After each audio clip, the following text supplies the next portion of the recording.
تمکین مهراب‌الدین دانشجوی سال 4 دانشگاه تکنولوژی تاجیکستان است.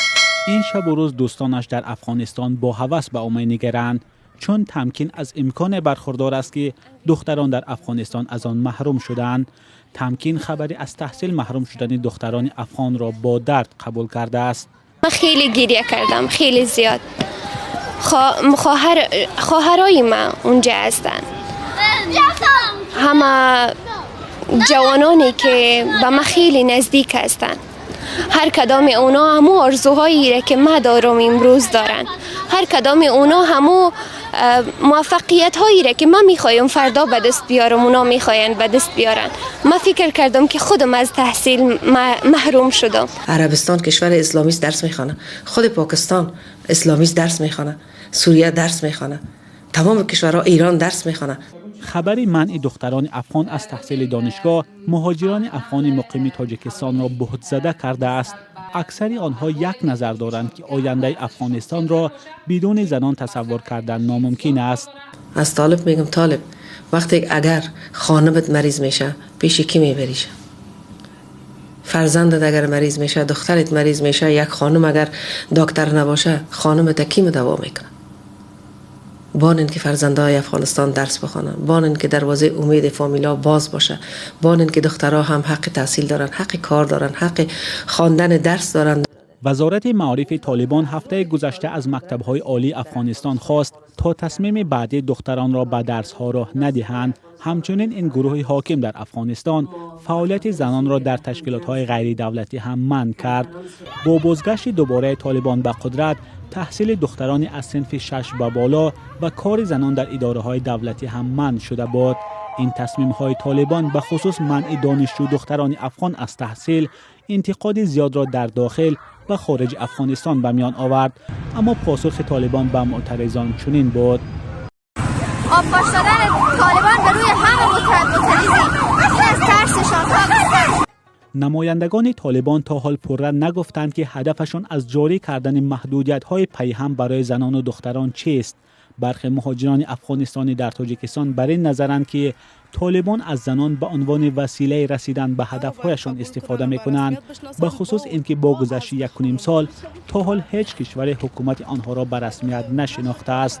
موضوع بسیار متاثر کننده امی است که آنها فقط نقطه ضعف خود خانم‌ها را قرار میدن. یعنی جامعه جهانی هم یگانه حمایتشان از حقوق خانم‌ها میباشه، یعنی اونا کوشش دارن که خانم‌ها تحصیل کنن، خانم‌ها پیشرفت کنن، ولی طالبان برعکس میخواد که خواستهای خود بالای آنها بقبولانن. متاسفانه که نمیتونن.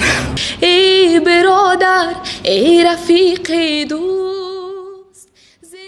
برخی مهاجران افغانستانی از دوری صدها کیلومتر برای وطنشان می‌گریند و می‌سرایند. جنگ نسود منونی توست. من همیشه کوشش میکنم صدای رسا و بلند هموطنانم باشم، یا درد و رنج و غصه هایی را که اینا در دلشان حبس کردن بتونم حداقل توسط حنجریم فریاد بزنم. با وجود محدودیت‌های سخت طالبان بالای زنان افغانستان، امیدها هنوز باقی است. گفتم برای چه شما امید خود را از دست ندین. این آغاز است. ما باید اگر در آغاز اینقدر ضعیف باشیم پس نمیتونیم که یک ختم با اراده داشته باشیم. گفتم که اراده خود قوی کنین برای یک آینده خوب. با سرنگونی طالبان از قدرت در سال 2001 حضور زنان در جامعه مدنی افغانستان خیلی گسترده شد.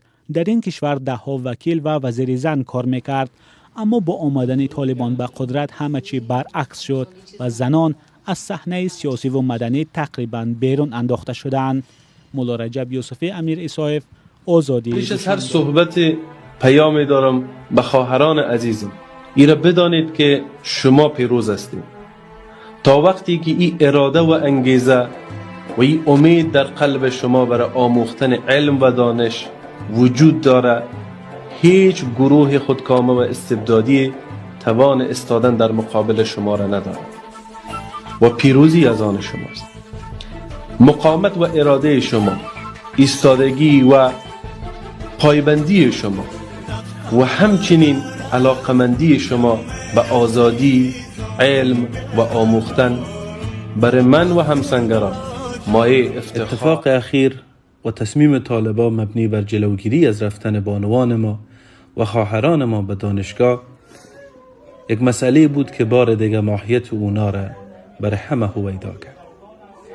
اگرچه به هیچ عنوان غیر قابل پیش بینی نبود و کامل معلوم می شد که طالبا مخصوصا بعد از او تصامیم جاهلانه مبنی بر جلوگیری از رفتن بانوان به مکتب و مدرسه، معلوم بود که مشخصا اونا تصمیم دارن برای ای که جلوی رفتن خواهران ما را به دانشگاه بگیرن.